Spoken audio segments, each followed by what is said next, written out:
Welcome to 360 Tamil. இன்னைக்கு இந்த வீடியோல டெபி அப்படின்ற ஒரு பெங்காலி வெப் சீரிஸோட எக்ஸ்பிளனேஷன் பத்தி தான் பார்க்க போறோம். இது ஒரு பக்கவான சஸ்பென்ஸ் த்ரில்லர் வெப் சீரிஸ்னு சொல்லலாம். நீங்க எதிர்பார்க்காத நிறைய ட்விஸ்ட் அண்ட் டர்ன்ஸ்லாம் இந்த கதையில வச்சிருப்பாங்க. நான் முதல்ல இந்த சீரிஸோட பிளாட்டை பத்தி சொல்றேன். டெபின்ற ஒரு கான்ஸ்டபிள் இருக்காங்க.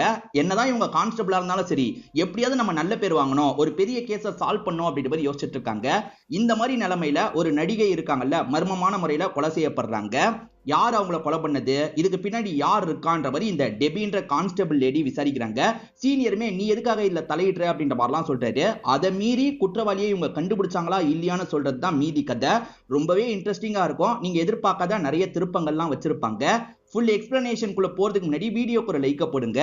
அதே மாதிரி இந்த எக்ஸ்பிளனேஷன் பிடிச்சிருந்ததுன்னா ஐப்ன்ற ஆப்ஷனை கிளிக் பண்ணி சப்போர்ட் பண்ணுங்க.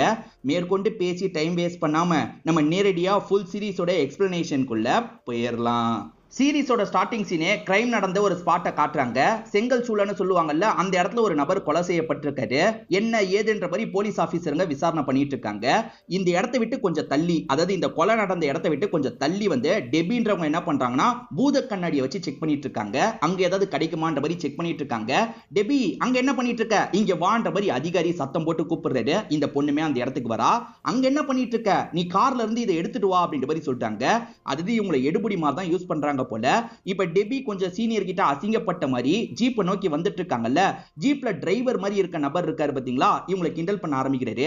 எதுக்கு உனக்கு இந்த தேவையில்லாத வேலை, அவங்க என்ன சொல்றாங்களோ அதை மட்டும் செய்யன்ற மாதிரிலாம் கிண்டல் பண்றாரு. அதுக்கு டெபி என்ன சொல்றாங்கன்னா, எப்பவுமே ஒரு கொலை நடந்திருக்குன்னா அந்த இடத்துல மட்டும் எவிடன்ஸ் கிடைக்கும்னு நினைக்க கூடாது, பக்கத்துலயுமே சர்ச் பண்ணி பார்க்கணும், எங்க இவங்களுக்கு அதெல்லாம் தெரிய மாட்டேங்குது அப்படின்ற மாதிரி சொல்றாங்க. பெரிய ஆபீசர் மாதிரிலாம் பேசாது அப்படின்ற மாதிரி இவருமே பதிலுக்கு கிண்டல் பண்றாரு. ஏதாவது ஒரு கேஸை கிராக் பண்ணி நம்ம நல்ல பேர் வாங்கிடணும்ன்ற மாதிரி டெபி யோசிக்கிறவங்களா இருப்பாங்க. இங்க தான் டெபி அப்படின்ற மாதிரி இந்த சீரிஸோட டைட்டில போடுறாங்க. இப்போ இந்த ஊர்ல இருக்க ஒரு பெரிய ஆசிரமத்தை காட்டுறாங்க. இதை நடத்துறவரோட பேரு மகாராஜ் அப்படின்றது. இப்ப மகாராஜோட ஆளுங்க இருக்காங்க பாத்தீங்களா, மக்கள் கிட்ட வந்து நிறைய விஷயங்களை சொல்லிட்டு இருக்காங்க. அதாவது நீதி கதைகள் மாதிரி இருக்கும்ல, அதை பத்தி எல்லாம் சொல்லிட்டு இருக்காங்க. அந்த இடத்துக்கு சாந்தின்ற ஒரு பாட்டி வராங்க. வீல் சேர்ல ஒரு பையனை தள்ளிட்டு வராங்க. அந்த பையன் கிட்ட என்ன சொல்றாங்கன்னா, பேசுறதை கேட்டுட்டு நான் ஒரு சின்ன வேலையா போயிட்டு வரேன்ற மாதிரி சொல்றாங்க. அந்த பையனுமே தலையாட்டுறான். இந்த பையன் யாரு, இந்த சாந்தின்றவங்க யாருன்றது பெருசா தெரியல. அப்படியே இந்த சீனை கட் பண்ணிடுறாங்க. இப்போ ஒரு போலீஸ் இருக்காரு பாத்தீங்களா, ஒரு லேடி கிட்ட விசாரணை பண்ணிட்டு இருக்காரு. இந்த லேடி தப்பு பண்ணி இருக்கிறதா இந்த போலீஸ் சந்தேகப்படுறாரு போல. அதனால மிரட்டி விசாரணை பண்ணிட்டு இருக்காரு. இவர் கை வைக்க முடியாதுல்ல, அதனால டெபியை தான் அடிக்க சொல்றாரு. சார் கேக்குறாருல, ஒழுங்கா வாயை திறந்து பதில் சொல்லு அப்படின்ற மாதிரி இவங்களுமே அடிச்சிட்டு இருக்காங்க. எனக்கு எதுவுமே தெரியாது, என்ன விடுங்கன்ற மாதிரிலாம் இந்த லேடி கோவமா பேசிட்டு இருக்காங்க. டெபி அடிக்கும் போது சரி சரி விடுன்ற மாதிரி அந்த ஆபீசருமே ஒரு ஸ்டேஜ்ல எந்திரிச்சு போயிடுறாரு. ஆனா டெபியை பொறுத்த வரைக்கும் இவ தப்பு பண்ணிருக்கான்ற மாதிரி டவுட் வருது. மேற்கொண்டு இவங்க விசாரணை பண்ணிட்டு இருக்காங்க. அந்த சவுண்ட் அந்த ஆபீசருக்கு கேக்குதுல, டெபி அங்க என்ன பண்ணிட்டு இருக்க, வெளியே வா அப்படின்ற மாதிரி கூப்பிடுறாரு. நம்மளையும் விசாரிக்க விட மாட்டாரு அப்படின்ற மாதிரி இவங்களுமே கொஞ்சம் அப்செட் ஆகுறாங்க. இதே இடத்துல டிரைவர் மாதிரி ஒரு கான்ஸ்டபிள் வேலை பார்க்கறாருல, அவர் எப்ப பாரு இவங்களை கிண்டல் பண்ணிட்டு இருக்காரு. இவங்களை பொறுத்த வரைக்கும் அதெல்லாம் பெருசாவே எடுத்துக்க மாட்டாங்க. இப்ப சாந்தியை நமக்கு காட்டுறாங்க. சாந்தின்னு ஒரு பாட்டியை காமிச்சாங்கல்ல, அந்த பாட்டி ஒரு பையனோட போட்டோவை பார்த்து பயங்கரமா ஃபீல் பண்ணிட்டு இருக்காங்க.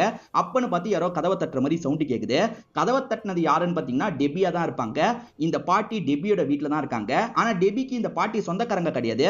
இந்த பாட்டியை பொறுத்த வரைக்கும் டெபியோட தம்பியை பாத்துக்கிறதுக்காக தான் இந்த இடத்துக்கு வந்திருக்காங்க போல. கேர்டேக்கர்னு சொல்லுவாங்கல்ல, அந்த வேலையை பார்க்கிறதுக்காக தான் இந்த இடத்துக்கு வந்திருக்காங்க.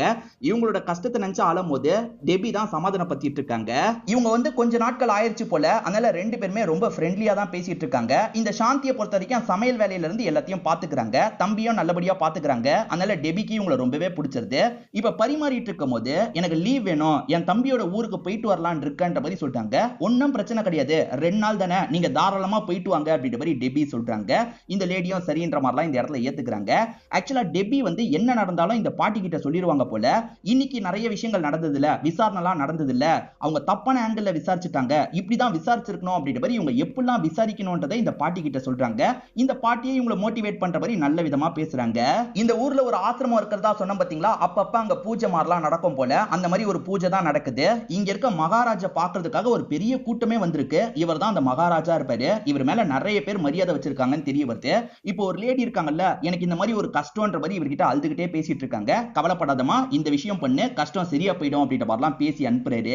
இப்ப புதுசா ஒரு பொண்ணை காட்டுறாங்க. இந்த பொண்ணை நல்லா கவனிச்சுக்கோங்க. இந்த பொண்ணோட பேரு மீரா அப்படின்றது. இவ வளர்ந்து வர ஆக்ட்ரஸா இருப்பா. இவ கார்ல இவ வீட்டுக்கிட்ட வந்துட்டு இருக்கும்போது வழியில ரெண்டு பசங்க நின்னுட்டு இருக்காங்க. இப்படிதான் பைக்கை வழியில நிறுத்துவீங்களா, ஓரமா நிறுத்துங்கன்ற மாதிரி சொல்றா. இவங்களுமே சரின்ற மாதிரி வண்டியை ஓரம் எடுத்துட்டு இருக்காங்க.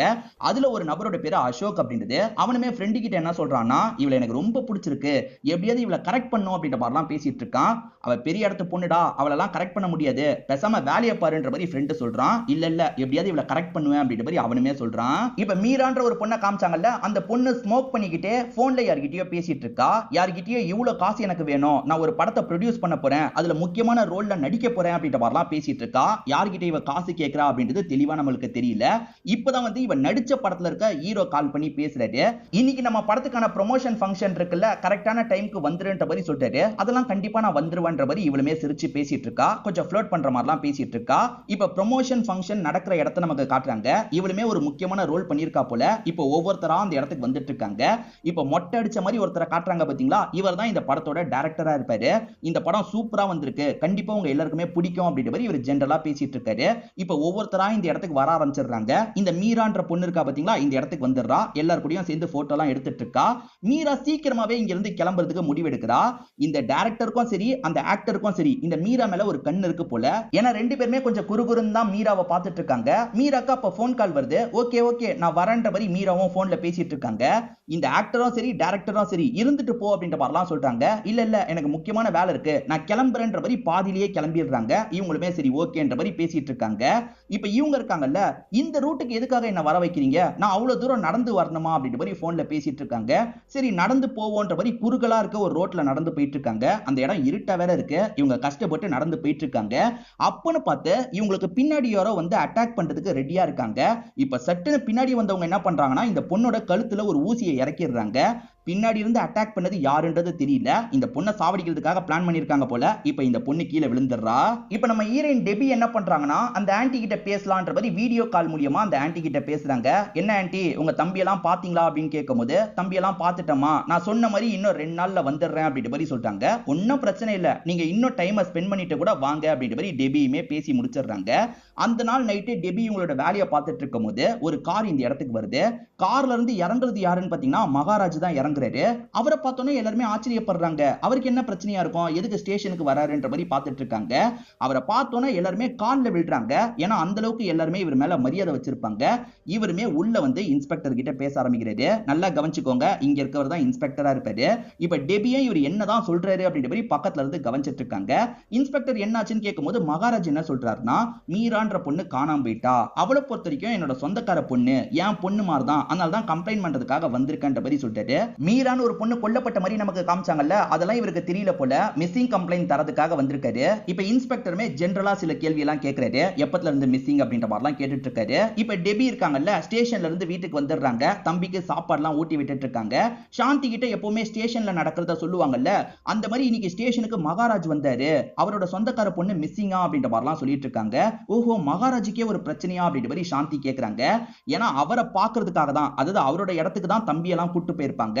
இவங்களுமே அவரோட சீடர் மாதிரின்னு சொல்லலாம். சோ அதனால தான் ஆச்சரியமா கேட்டுட்டு இருக்காங்க. நைட்டு பேசும்போது இன்ஸ்பெக்டர் காலையில நாங்களே வரோன்ற மாதிரி சொல்லியிருப்பாரு. இப்ப மகாராஜோட வீட்டுக்கே வந்துடுறாரு. மகாராஜ் கிட்டயும் அவரோட ஒய்ஃபு கிட்டயும் கேள்வி மேல கேள்வி கேட்கிறாரு. அதாவது எந்த இடத்துக்கு போனாங்க, எப்பத்துல இருந்து மிஸ்ஸிங் அப்படின்ற மாதிரிலாம் கேட்கிறாரு. ஈவென்ட்டுக்கு போனாங்கல்ல, அதை பத்தி இவருமே சொல்ல ஆரம்பிக்கிறாரு. முதல்ல இந்த மகாராஜ் தான் மீராவை விடுற மாதிரி பிளான் இருக்கும். கார்ல ஒரு குறிப்பிட்ட தூரம் வரைக்கும் இவர் கூட்டு வந்துடுறாரு. ஆனா அந்த இடத்துல இருந்து மீரா என்ன பண்றாங்கன்னா, இங்க இருந்து ஆக்டர் என்ன கூட்டு போய்ப்பாரு அப்படின்ற மாதிரி சொல்றாங்க. அதாவது கூட நடிக்கிற ஆக்டர் இருக்காரு பாத்தீங்களா, அவர் அவரோட கார்ல அந்த இடத்துக்கு வந்துருவாரு. இவர் தான் என்னோட அங்கிள் அப்படின்ற மாதிரி மகாராஜை இவங்க அறிமுகப்படுத்தி வைக்கிறாங்க. இங்க இருந்து நாங்க 2 பேர் போய்ப்போம் அப்படின்ற மாதிரிலாம் சொல்றாங்க. சரி ஓகேமா அப்படின்ற மாதிரி மகாராஜ் அங்க இருந்து கிளம்பி போயிருப்பாரு. அதுக்கப்புறம் அந்த பொண்ணு திரும்பி வரல, அதனால தான் கம்ப்ளைண்ட் பண்றதுக்காக ஸ்டேஷனுக்கு வந்திருக்காரு போல. இந்த எல்லா விஷயத்தையும் சொல்லிட்டு இருக்காரு. டெபியை பொறுத்த வரைக்கும் சாதாரண கான்ஸ்டபிள். ஆனா டெபி இருக்காங்கல்ல, சரி இப்படி போய் விசாரிக்கலாம் சார், அந்த பொண்ணோட டவர் ரேஞ்ச் கடைசியா எங்க கட்டாச்சுன்றதை விசாரிக்கலாம் சார் அப்படின்ற மாதிரி ஐடியாலாம் கொடுத்துட்டு இருக்காங்க. இதை கேட்கிற இன்ஸ்பெக்டருக்கு பயங்கரமா கோவம் வருது. இந்த ஐடியாவெல்லாம் நீ எதுக்காக கொடுக்குற, நாங்க பார்த்துப்போம் அப்படின்ற மாதிரி மூஞ்ச காட்டுறாரு. டெபியால எதுவுமே பேச முடியல. டெபியா அமைதியாயிடுறாங்க. சரி டவர் கடைசியா எங்க கட்டாச்சு அந்த இடத்துக்கு போலான்ற மாதிரி இன்ஸ்பெக்டருமே சொல்றாரு. இப்ப எல்லாருமே சேர்ந்த மாதிரி அந்த ஸ்பாட்டுக்கு கிளம்ப ஆரம்பிக்கிறாங்க. அந்த இன்ஸ்பெக்டரும் ஆளுங்களும் ஒரு இடத்துல செக் பண்ணிட்டு இருக்காங்க. ஆனா நம்ம டெபி இருக்காங்க பாத்தீங்களா, எல்லா இடத்துலயும் செக் பண்ணிட்டு இருக்காங்க. சுத்தி முத்தி ஏதாவது கிடைக்குமா அப்படின்ற மாதிரிலாம் பார்த்துட்டு இருக்காங்க. ஒரு பூத கண்ணாடியை கையில வச்சுக்கிட்டே இருப்பாங்க. அந்த பூத கண்ணாடியில அங்க ஒரு டயர் மார்க் இருக்கிறத கவனிக்கிறாங்க. இந்த பகுதியில ஒரு கார் நின்று இருக்கு, இங்கதான் ஏதோ நடந்திருக்கு போலன்ற மாதிரிலாம் இவங்க யோசிச்சுட்டு இருக்காங்க. ஆனா இன்ஸ்பெக்டர் அங்க என்ன பண்ணிட்டு இருக்க, இங்க வந்து வேலையை பாரு அப்படின்ற மாதிரிலாம் சொல்லிட்டாரு. எப்ப பாரு இவங்கள மட்டம் தட்டுற மாதிரியே பேசுவார் போல. இங்க ஒரு கார் நின்று இருக்கும், மீரா அந்த காரை நோக்கி வரும்போது தான் யாரோ அட்டாக் பண்ணிருப்பாங்க. அது நமக்கு தெரியும், இவங்களுக்கு அதெல்லாம் தெரிய மாட்டேங்குது. இப்ப நமக்கு அந்த மண்டபத்துல நடக்கிறத காட்டுறாங்க. அதாவது குரு கிட்ட பேசணும்ன்ற மாதிரி நிறைய மீடியாட்கள் வந்திருக்காங்க. மகாராஜ் சொந்தக்கார பொண்ணு இப்ப காணாம போயிருக்கிறதுனால ரொம்ப வருத்தத்துல இருக்காரு. இந்த நேரத்துல அவரை டிஸ்டர்ப் பண்ண வேணாம், நீங்க எல்லாம் போங்கன்ற மாதிரி சீடர்கள் பேசி அனுப்பி விடுறாங்க. அந்த மகாராஜ் சொன்னதை கிராஸ் செக் பண்ணும் அப்படின்ற மாதிரி இவங்களுமே செக் பண்றாங்க. அவர் வீட்டு வாசல்ல ஒரு சிசிடிவி இருக்கும், அவர் கூட்டு போறது பதிவாயிருக்கு. அதே மாதிரி ஆக்டர் கூட அந்த பொண்ணை அனுப்பி வச்சிட்டேன்ற மாதிரி சொன்னாரு பாத்தீங்களா, ஆக்டரும் கூட்டிட்டு போயிருக்காரு. சோ அந்த இடத்துக்கு போனதுக்கு அப்புறம் ஏதோ நடந்திருக்கு அப்படின்றத இவங்களுமே புரிஞ்சுக்க ஆரம்பிக்கிறாங்க. இப்ப மீடியா ஆட்கள் இருக்காங்கல்ல, போலீஸ் கிட்டயும் பேட்டி மாதிரி கேட்டுட்டு இருக்காங்க. நிறைய கேள்வி எல்லாம் கேக்குறாங்க. இவருமே இப்போதைக்கு மிஸ்ஸிங் கேஸா இருக்கு, நாங்க என்ன ஏதுன்றதை விசாரணை பண்ணிட்டு இருக்கோம். நாங்க விசாரணை பண்ணி பிரோஜனமா ஏதாவது கண்டுபிடிச்சதுக்கு அப்புறம் உங்ககிட்ட சொல்றோம். நீங்களா தேவையில்லாம நிறைய விஷயங்களை பேசாதீங்க அப்படின்ற மாதிரிலாம் சொல்றாரு. சரின்ற மாதிரி மீடியா ஆட்களும் இங்க இருந்து கலைஞ்சு போறாங்க. இப்படி மீடியா கிட்ட பேசும்போது கூட டெபி இருக்காங்கல்ல, நடுவுல பேசுறதுக்கு வராங்க. சும்மா இரு அப்படின்ற மாதிரி கொஞ்சம் மூஞ்செல்லாம் காட்டுறாரு. இன்ஸ்பெக்டரை பொறுத்த வரைக்கும் அந்த பொண்ணை சீக்கிரமா கண்டுபிடிச்சிருவோன்ற மாதிரிலாம் பேசிட்டு இருப்பாரு. ஆனா டெபி இருக்காங்கல்ல, கண்டிப்பா இந்த இடத்துக்கு அந்த பொண்ணு கொலை செய்யப்பட்டிருப்பா, அவளோட பாடியை தான் கண்டுபிடிக்கணும்ன்ற மாதிரி சொல்லிட்டு இருக்காங்க. அதே மாதிரி வந்து கொலைகாரங்க அந்த பொண்ணோட மண்டையில ஒரு கல்லை வச்சு அடிக்கிறாங்க. அதே மாதிரி ஒரு குளத்துல அவளோட பாடியை போடுறாங்க. டெபி கரெக்டா கெஸ் பண்ணிட்டாங்கன்ற மாதிரி நமக்கு காட்டுறாங்க. இப்ப சில நாட்களுக்கு முன்னாடி நடந்த விஷயத்தை காட்டுறாங்க. அதாவது சாந்தி இந்த வீட்டுக்கு எப்படி வந்தாங்கன்றதை நமக்கு காட்ட ஆரம்பிக்கிறாங்க. சாந்தியை பொறுத்த வரைக்கும் ஒரு தம்பி இருக்காரு, அவர் தான் அக்காவை விடுறதுக்காக இந்த இடத்துக்கு வந்திருக்காரு. தம்பியை பாத்துக்கணும்ன்ற மாதிரி நம்ம டெபி ஒரு போஸ்ட் போட்டிருக்காங்க போல, அந்த போஸ்ட பார்த்து தான் இந்த இடத்துக்கு வந்தோன்ற மாதிரி சொல்றாங்க. சரி வாங்க வாங்கன்ற மாதிரி இவங்களுமே உட்கார வச்சு பேச ஆரம்பிக்கிறாங்க. டெபியை பொறுத்த வரைக்கும் 2500 ரூபாய் தான் என்னால தர முடியும், அதே மாதிரி இங்கேயே நீங்க சாப்பிட்டுக்கலாம் தங்கிக்கலாம் அப்படின்ற மாதிரிலாம் சொல்லிட்டு இருக்காங்க. அந்த தம்பி என்ன சொல்றாருன்னா, என் அக்காவுக்கு ஒரு சேஞ்ச் தேவை, என் அக்காவோட லைஃப்ல நிறைய கஷ்டம்லாம் நடந்துருச்சு, அதுக்காக தான் இந்த இடத்துக்கு வந்தாங்க அப்படின்ற மாதிரிலாம் சொல்லிட்டாரு. சாந்தியை பொறுத்த வரைக்கும் எனக்கு சம்பளமே வேணாம், நான் சும்மாவே இருக்கேன், எனக்கு ஒரு சேஞ்ச் தேவை அப்படின்ற மாதிரிலாம் சொல்லிட்டு இருக்காங்க. அப்படியா ஓகேன்ற மாதிரி இவங்களுமே ஏத்துக்கிறாங்க.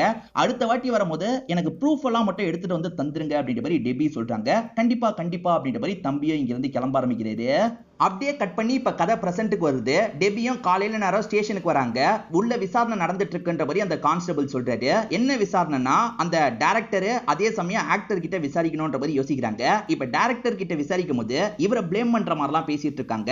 அங்கதான் கடைசியா வந்திருக்காங்க, ஆனா திரும்பி வீட்டுக்கு போல. நீங்க ஏதாவது பண்ணீங்களான்ற துணியில கேள்வி கேட்கறாங்க. சார் என்ன சார் பேசிட்டு இருக்கீங்க, நான் என்ன சார் பண்ண போறேன், அவங்க ப்ரொமோஷனுக்காக வந்தாங்க, பேசிக்கிட்டே கிளம்பி போயிட்டாங்க, ஏதோ போன் கால் வந்தது கிளம்பி போயிட்டாங்கன்ற மாதிரி சொல்லிட்டாரு. இப்ப ஆக்டர் கிட்ட விசாரிக்கும் போது அவருமே இந்த விஷயத்தை தான் சொல்றாரு. ஆனா ஆக்டரும் அந்த பொண்ணு அடிக்கடி போன்ல பேசியிருப்பாங்க போல, கால் ரெக்கார்ட் எல்லாம் செக் பண்ணவங்க அதை கேள்வியா கேக்குறாங்க. சார் சேர்ந்து நடிச்சிருக்கோம், சேர்ந்து போன்ல பேசக்கூடாதா, என்ன சார் இதெல்லாம் ஒரு கேள்வின்னு கேக்குறீங்கன்ற மாதிரி அவர் சொல்றாரு. ரெண்டு பேருமே வந்து ரொம்ப ஆட்டிடியூடா தான் பதில் சொல்றாங்க. நாங்கெல்லாம் எதுவுமே பண்ணல, நீங்க ஒழுங்கா விசாரிங்க அப்படின்ற மாதிரிலாம் சொல்லிட்டு இருக்காங்க.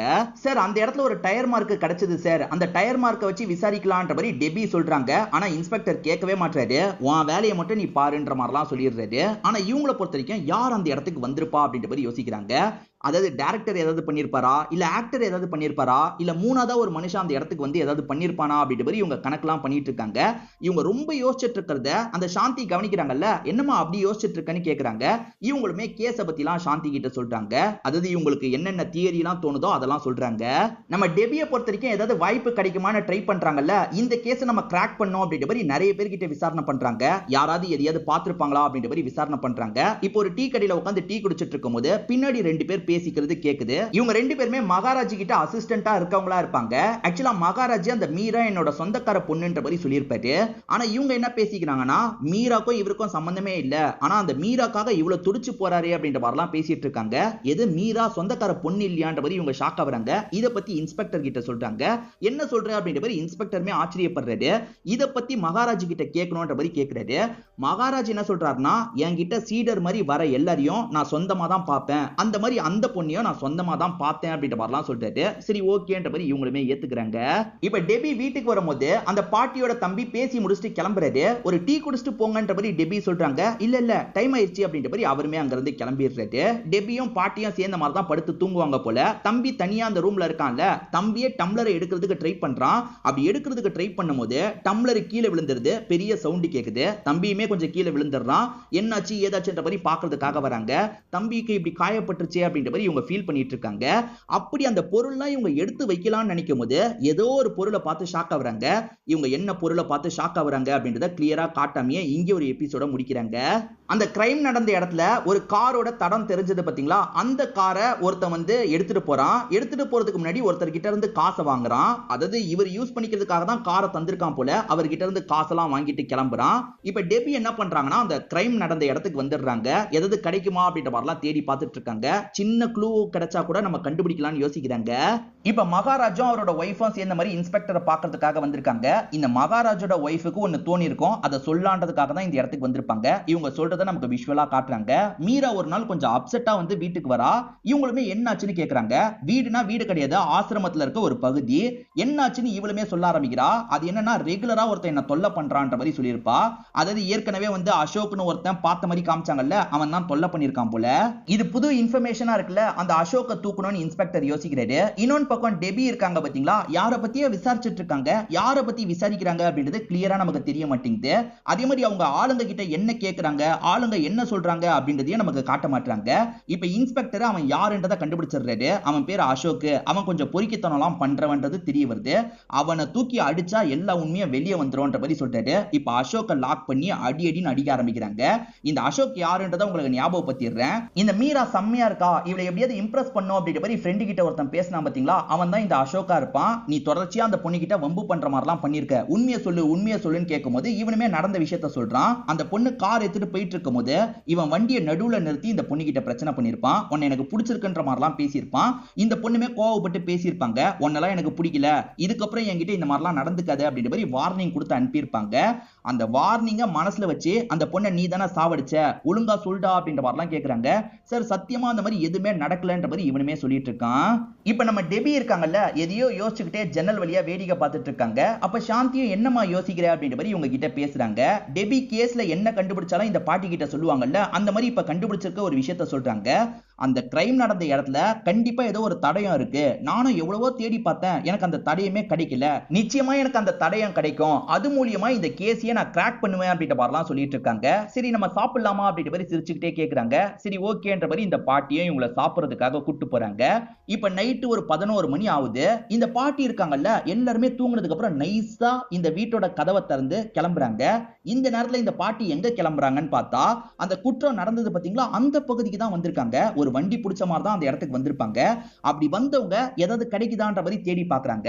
அப்ப இந்த பாட்டி ஏதோ தப்பு பண்ணிருக்காங்க போல, நம்ம எதையாவது தவற விட்டுட்டுமா, கிடைக்குதா பாப்போன்ற மாதிரி இந்த இடத்துல தேடி பார்த்துட்டு இருக்காங்க. இது எல்லாத்தையும் லாங்ல இருந்து யாரோ ஒருத்தர் கேப்சர் பண்றாங்க, போன்ல கேப்சர் பண்றாங்க.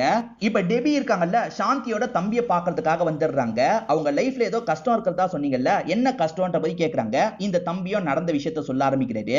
அது என்னன்னா, சாந்திக்கு ஒரு பையன் இருந்திருப்பான். அந்த பையனுக்கு ஒரு பொண்ணை பார்த்து கல்யாணம் பண்ணி வச்சிருப்பாங்க. அந்த பொண்ணு யாருன்றது இப்பதான் தெரிய வருது. வேற யாரும் கிடையாது, மீராவா தான் இருப்பா. சோ சில வருஷத்துக்கு முன்னாடி இது நடந்திருக்கும் போல. மீரா இருக்கா பாத்தீங்களா, கல்யாணத்துக்கு அப்புறம் சாந்தியோட பையனை டார்ச்சர் பண்ணிட்டு இருக்கா. நான் சொல்ற மாதிரி தான் நடந்துக்கணும், அதே மாதிரி சொத்தெல்லாம் எனக்கு எழுதித்தா அப்படின்ற மாதிரிலாம் பேசிட்டு இருக்கா. அடிக்கடி வந்து சாந்தி இதை நினைச்சு கஷ்டப்படுறாங்க. எதர்ச்சியா ஒரு வாட்டி வீட்டுக்கு வந்த தம்பி இந்த விஷயத்தை கவனிச்சிருப்பாரு. அந்த மீராவை பொறுத்த வரைக்கும் வேற ஒரு பேர்ல தான் இவங்க வீட்டுல இருந்திருக்கா போல. நிறைய ஆடம்பரமா செலவு பண்ணணும்னு ஆசைப்பட்டிருப்பா. ஹஸ்பண்ட நிறைய கடன்லாம் வாங்க வச்சிருப்பா. ஒரு ஸ்டேஜ்ல கலட்டி விட்டுட்டு போயிடுவா. அதோட தாக்கத்தினால இவர் இருக்காரு பாத்தீங்களா, ஒரு ஸ்டேஜ்ல தற்கொலை பண்ணி இறந்து போயிருப்பாரு. சாந்தி கூட வந்து ஒரு ஆல்பத்துல ஒருத்தனை பார்த்து ஃபீல் பண்ணாங்கல்ல, பையனை பார்த்து தான் ஃபீல் பண்ணிருப்பாங்க. அதாவது மருமகளா வந்தவ அநியாயத்துக்கு நம்ம பையனை சாவடிச்சுட்டு போயிட்டாலே அப்படின்ற மாதிரி ரொம்ப ஃபீல் பண்ணிருப்பாங்க. சோ இந்த மீரா நல்ல பொண்ணு இல்ல, ஏமாத்தி ஒருத்தனை சாவடிச்சுட்டு போயிருக்கா அப்படின்றது தெரிய வருது. அப்ப உடஞ்சி போனவதான் சாந்தி அப்படின்ற மாதிரி இந்த தம்பியுமே சொல்லிட்டு இருக்காரு. இது எல்லாத்தையும் எதுக்காக ஹீரோயின் கேட்டு தெரிஞ்சிட்டு இருக்காங்கன்ற மாதிரி ஒரு கேள்வி வருது பாத்தீங்களா. தெரிஞ்சுக்கிட்ட எல்லா விஷயத்தையும் இப்ப டெபி என்ன பண்றாங்கன்னா இன்ஸ்பெக்டர் கிட்ட சொல்லிட்டு இருக்காங்க. இருக்காங்க. அதாவது இந்த கொலையிலேயே சாந்திக்கு சம்பந்தம் இருக்கு, அதனால தான் இதெல்லாம் தேடி நான் விசாரிக்க ஆரம்பிச்சேன் அப்படின்ற மாதிரி இன்ஸ்பெக்டர் கிட்ட சொல்லிட்டு இருக்காங்க. சாந்தி உங்களோட வீட்டுக்கு வந்தது பிளானோட இல்ல, தற்செயலா தான் வந்திருக்காங்க. ஆனா அவங்க மேல எப்ப தெரியுமா சந்தேகம் வந்திருக்கும், தம்பி எடுக்கிறதுக்கு ட்ரை பண்ணும்போது கீழே விழுந்தான் பாத்தீங்களா, அப்ப நிறைய பொருள் சதறி இருக்கும். அதுல பார்த்தா மீராவோட ட்ரெஸ்ல இருக்க ஒரு மணி இருந்திருக்கும். அந்த மணி எப்படி இங்க வந்தது அப்படின்ற மாதிரிலாம் இவங்க யோசிக்கிறாங்க. அப்ப இந்த பாட்டி அந்த மர்டர் ஸ்பாட்ல இருந்திருந்தா மட்டும்தான் இவங்களால இந்த வீட்டுக்கு வந்திருக்கும், வேற எப்படி வந்திருக்க வாய்ப்பு இருக்குன்ற மாதிரி லைட்டா சாந்தி மேல டவுட் வந்திருக்கும். சாந்தியோட ப்ரூஃபை ஏற்கனவே தம்பி தந்தாரு பாத்தீங்களா, அந்த ப்ரூஃப் மூலியமா அவங்கள பத்தி விசாரிச்சு தெரிஞ்சுக்கணும்ன்ற மாதிரி விசாரிச்சு தெரிஞ்சுக்க ஆரம்பிப்பாங்க. அதாவது ஒரு மருமகளால அவங்க கஷ்டப்பட்டாங்கன்றதெல்லாம் தெரிஞ்சுக்க ஆரம்பிச்சிருப்பாங்க. இதை தாண்டி அந்த நாள் நைட்டு தான் எனக்கு லீவ் வேணும்ன்ற மாதிரி இவங்க கிளம்பி போயிருப்பாங்க. சோ கிளம்பி போனவங்க அந்த மீரா பொண்ணோட கதையை முடிச்சிருக்காங்க போல அப்படின்ற மாதிரி இவங்க நினைச்சிருப்பாங்க. சரி, சாந்தியை வேற மாதிரி நம்ம மடக்கணும்ன்றதுக்காக வேணும்ட்டே வந்து அந்த இடத்துல வந்து குற்றவாளி ஒரு க்ளூவை விட்டுட்டு போயிருக்கான், அந்த க்ளூ எனக்கு கிடைக்கலன்ற மாதிரி வேணும்ட்டே ஒரு பிட்டை போட்டிருப்பாங்க. அந்த பிட்டை போட்டோன்னே அந்த சாந்திக்கு லைட்டா பயம் வந்திருக்கும். ஐயோ, நம்ம தான் கொலை பண்ணும்போது எதையோ விட்டுட்டோம் போல, அதை இவ கண்டுபிடிச்சிட்டா பிரச்சனை, அதுக்குள்ள நம்மளே போய் எடுக்கணும்ன்ற மாதிரி நம்பி இருப்பாங்க. உண்மையிலே இவங்க எதையும் விடல, ஆனா நம்ம ஈரேன்னு சாமர்த்தியமா எதையோ அந்த குற்றவாளி விட்டுட்டான், அதை நான் கண்டுபிடிச்சிருவேன்ற மாதிரி சொன்னாங்கல்ல, அந்த பயத்துல இவங்க செக் பண்றதுக்காக போயிருப்பாங்க. அப்படி போகும்போது யாரோ வீடியோ எடுத்த மாதிரி காமிச்சாங்கல்ல, டெபி தான் ஃபாலோ பண்ணிட்டு போய் வீடியோ எடுத்திருப்பாங்க. இதை தாண்டி டெபி சொன்ன ஆங்கிள் இப்ப விசாரிக்கும் போது என்ன கார் அங்க வந்திருக்குன்றது தெரிஞ்சிருது. அந்த காரங்கிட்ட விசாரிக்கும் போது அவன் சில விஷயங்களை சொல்றான். அதை கேட்கிற இவங்களுமே ஷாக் ஆகுறாங்க. சோ இப்போ இவங்களுக்கு புதுசா ஒரு ரூட் கிடைக்குது போல, நம்ம நேரடியா கேட்டா உண்மை வெளியே வராது, நம்ம வேற ஒரு பிளான் போடணும் அப்படின்ற மாதிரி டெபி சொல்றாங்க. இப்ப டெபி சொல்றத ஓரளவுக்கு இன்ஸ்பெக்டர் கேட்கிறாரு. சரி, அதை எக்ஸிக்யூட் பண்ணலாம் அப்படின்ற மாதிரி முடிவு எடுக்கிறாரு. இப்ப மகாராஜி வீட்டுல சோகமா உட்கார்ந்துட்டு இருக்காரு. அப்ப ஒய்ஃப் இருக்காங்கல்ல, என் போன்ல சார்ஜ் காலி ஆயிருச்சு, ஒரு கால் மட்டும் பண்ணணும்னு சொல்றாங்க. சரி எடுத்துக்கோன்ற மாதிரி சொல்லிட்டாரு. இப்ப ஒய்ஃபுமே டவர் சுத்தமா கிடைக்கல, நான் வெளியே போய் பேசவான்ற மாதிரி கேக்குறாங்க. தாராளமா போய் பேசுன்ற மாதிரி சொல்லிட்டாரு. இவங்களுமே போன் எல்லாம் வெளியே எடுத்துட்டு போயிட்டு இருக்காங்க. இப்ப அப்படியே கட் பண்ணி டெபியோட வீட்டை நமக்கு காட்டுறாங்க. டெபி என்ன பண்றாங்கன்னா, அந்த பாட்டி நல்லா தூங்கிட்டு இருக்கும் போது அவங்களுக்கே தெரியாம போன் எடுக்கிறாங்க. இப்ப அப்படியே கட் பண்ணி ஒரு ஸ்பாட்ல வந்து இந்த மகாராஜ் நின்னுட்டு இருக்காரு. யாரோ வருவாங்க நின்னுட்டு இருக்காரு போல. யார் வராங்கன்னா சாந்தி தான் வராங்க. சாந்தி என்ன பேசணும்னு சொன்னன்ற மாதிரி மகாராஜ் கேக்குறாரு. எது நான் பேசணும்னு சொன்னா, நீங்க தானே பேசணும்னு சொன்னீங்க, அதனால தான் வந்தன்ற மாதிரி சொல்லிட்டாங்க. நாளா உன்னை கூப்பிடல, என்ன உளறிட்டு இருக்க அப்படின்ற மாதிரி இவரு கேக்குறாரு. இங்க தான் நடந்த விஷயத்தை நமக்கு ரிவீல் பண்றாங்க. இந்த சாந்தியோட போனுக்கு மகாராஜ் கிட்ட இருந்து மெசேஜ் வந்திருக்கும், இந்த இடத்துக்கு வாங்க, உங்ககிட்ட ஒரு முக்கியமான விஷயத்தை பேசணும்ன்ற மாதிரி வந்திருக்கும். அதே சமயம் மகாராஜ் போனுக்கு சாந்தி போன்ல இருந்து வந்திருக்கும், இந்த இடத்துக்கு வாங்க பேசணும்ன்ற மாதிரி வந்திருக்கும். ஆனா மகாராஜுக்கு அனுப்புனது யாருன்னு பாத்தீங்கன்னா நம்ம ஈரன் தான். இந்த பாட்டி தூங்கிட்டு இருக்கும்போது அவங்களோட போனை எடுத்தாங்கல்ல, மெசேஜ் அனுப்பி விட்டுருப்பாங்க. இப்ப மகாராஜ் என்ன சொல்றாருன்னா, நான் உனக்கு மெசேஜ் பண்ணவே கிடையாது, யாரோ பிளான் பண்ணி தான் இப்படி பண்ணிருக்காங்க, நம்ம சீக்கிரமா இங்க இருந்து கிளம்பணும், நீயும் கிளம்பு அப்படின்ற மாதிரிலாம் சொல்லிட்டாரு. இப்ப இவங்க ரெண்டு பேருமே வேகமா இங்க இருந்து கிளம்புறதுக்கு பாக்குறாங்க. இப்ப மகாராஜ் கிளம்பி போயிட்டு இருக்கும்போது சட்டுன்னு ஒய்ஃப் எதிர வந்து நிக்கிறாங்க. நீ எப்படி இங்க வந்த அப்படின்ற மாதிரி மகாராஜ் கொஞ்சம் ஷாக் ஆயிட்டு இருக்காரு. நீங்க பண்ண எல்லாமே எனக்கு தெரிஞ்சிருச்சுங்க அப்படின்ற மாதிரி ஒய்ஃப் சொல்றாங்க. நான் தான் சாந்திக்கு அந்த மெசேஜ் அனுப்புனேன்ற மாதிரி சொல்றாங்க. அதாவது இவங்க போன் பேசுற மாதிரி வெளியே போனாங்க பாத்தீங்களா, வெளியே போனவங்க டெபி கேட்டுக்கிட்டதுக்காக இப்படி பண்ணிருப்பாங்க. அதாவது உங்க ஹஸ்பண்ட் தப்பு பண்ணிருக்காரு, அதை ப்ரூவ் பண்றதுக்கு இந்த ஹெல்ப் பண்ணுங்கன்னு டெபி கேட்டிருப்பாங்க. அதனால தான் இந்த விஷயத்தை பண்ணிருப்பாரு. அந்த சைடுல இருந்து டெபி இருக்காங்கல்ல, மகாராஜுக்கு ஒரு மெசேஜ் அனுப்பியிருப்பாங்க. இப்ப பிளான் பண்ண மாதிரி ரெண்டு பேரையும் இந்த இடத்துக்கு வர வச்சிடுறாங்கல்ல, இவங்க ரெண்டு பேர் தப்பு பண்ணிருக்காங்க அப்படின்றது கன்ஃபார்ம் ஆயிருது. இப்ப பிரசன்ட்ல ஒய்ஃப் இருக்காங்கல்ல, கண்ணை காமிச்சு ஹஸ்பண்ட மிரட்டிட்டு இருக்காங்க. நீங்க தான் இப்ப இந்த விஷயத்தை பண்ணிருக்கீங்கல்ல, நல்லவ மாதிரி என்கிட்ட நடிச்சிருக்கீங்கல்ல அப்படின்ற மாதிரிலாம் கோவப்படுறாங்க. சட்டுன்னு இவரும் ஒய்ஃப் கையில இருந்து கண்ணை புடிங்கிடுறாரு. ஒய்ஃபுக்கு மட்டும் தான் இது தெரிஞ்சிருக்கு போல, மத்தவங்களுக்கு எல்லாம் தெரியலன்ற மாதிரி யோசிக்கிறாரு. ஆனா நமக்கு தான் எல்லாருக்குமே இந்த விஷயம் தெரியும்ன்றது தெரியும், அவருக்கு தெரியாதுல்ல. அவருமே ஒய்ஃபை மிரட்டி இங்க இருந்து தப்பிக்கிறதுக்கு கிளம்ப பாக்குறாரு. ஆனா அதுக்குள்ள இன்ஸ்பெக்டர் இந்த இடத்துக்கு வந்துடுறாரு. ஒழுங்கு மரியாதையா கண்ணை கீழே இறக்குங்க அப்படின்ற மாதிரிலாம் சொல்லிட்டாரு.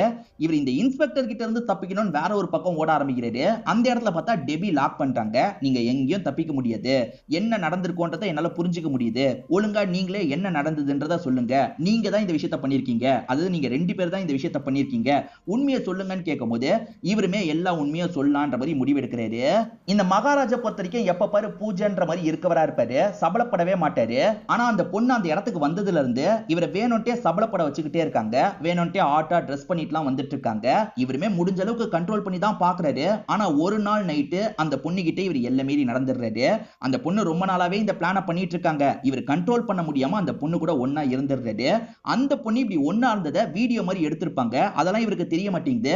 இவருமே தப்பு பண்ணிட்டு தப்பு பண்ணிட்டோம்ன்ற மாதிரி பூஜை மாதிரிலாம் பண்ணிட்டு இருக்காரு. இப்ப இவர் பூஜை பண்ணிட்டு உட்கார்ந்துட்டு இருக்கும்போது இந்த பொண்ணுமே தெனாவட்டா பேசுறதுக்காக வரா. என் கூட ஒண்ணா இருந்தீங்கல்ல, அதெல்லாம் நான் கேப்சர் பண்ணி வச்சிருக்கேன். எனக்கு படம் நடிக்கிறதுக்கு நிறைய காசு தேவை. அந்த காசை இதுக்கப்புறம் நீங்க தான் தரப்போறீங்க. காசை மட்டும் தரலன்னு வச்சுக்கோங்களேன், இந்த வீடியோவை நான் எல்லார்கிட்டயும் காமிச்சிருவேன். அதுக்கப்புறம் நீங்க சேர்த்து வச்சிருக்க பேர் எல்லாமே ஒரே நாள்ல போயிடுறோம். என்ன சொல்றீங்க அப்படின்ற மாதிரி மிரட்ட ஆரம்பிக்கிறா. அவ கேட்கிற அமௌண்ட்டுமே ரொம்ப பெரிய அமௌண்டா இருக்கு. போன்ல கூட வந்து யார்கிட்டயோ பேசி அமௌண்ட் வேணும்னு கேட்டா பாத்தீங்களா, இவர்கிட்ட தான் அமௌண்ட் கேட்டிருக்கா போல. அவ்வளவு அமௌண்ட் நம்ம எப்படி தர முடியும்? அமௌண்ட்டை தந்தாலும் விட மாட்டா, திரும்ப திரும்ப வீடியோ வச்சு மிரட்டுவா அப்படின்ற மாதிரி இவருக்கு பயமா இருக்கு. இவ கதையை எப்படியாவது முடிக்கணும் அப்படின்ற மாதிரி இவர் யோசிக்க ஆரம்பிக்கிறாரு. இந்த பொண்ணு பயங்கரமா மகாராஜா மிரட்டி விட்டுட்டால, நான் கிளம்புறேன் அங்கிள் அப்படின்ற மாதிரி நக்கல் பண்ணிட்டு இங்க இருந்து கிளம்புறா. அப்படி இவ கிளம்பி போறத இந்த சாந்தின்ற லேடி பாத்துறாங்க. இவங்களை பொறுத்த வரைக்கும் இவரை ஃபாலோ பண்றவங்களா இருப்பாங்க. எதர்ச்சியா பாக்குறதுக்காக வரும்போதுதான் அந்த பொண்ணு மிரட்டிட்டு போனதை கவனிக்கிறாங்க. சோ இப்ப மகாராஜ் கிட்ட இவங்க கஷ்டத்தை சொல்றாங்க. அது என்னன்னா, என் பையனோட லைஃபையே காலி பண்ணிட்டா, இவளை ஏதாவது பண்ணணும் அப்படின்ற மாதிரிலாம் பேசிட்டு இருக்காங்க. நம்மளும் சாவடிக்கணும்னு நினைக்கிறோம், இவளும் சாவடிக்கணும்னு நினைக்கிறா. ரெண்டு பேருமே பிளான் போட்டு கதையை முடிச்சா என்னன்ற மாதிரி இவர் யோசிக்கிறாரு.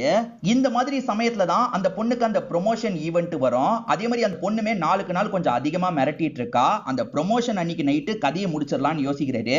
அந்த நாள் நீமே லீவ் வேணும்ன்ற மாதிரி கேட்டு, சோ நீ வந்து நைட் அந்த இடத்துக்கு வந்து நம்ம கதையை முடிச்சிடலாம்ன்ற மாதிரி சொல்லிட்டாரு. சரின்ற மாதிரி இந்த சாந்தியும் ஏத்துக்கிறாங்க. இந்த பொண்ணு அன்னைக்கு கூட பயங்கரமா மிரட்டி விட்டுருப்பா, சீக்கிரமா காசு வேணும்ன்ற மாதிரிலாம் கேட்டிருப்பா.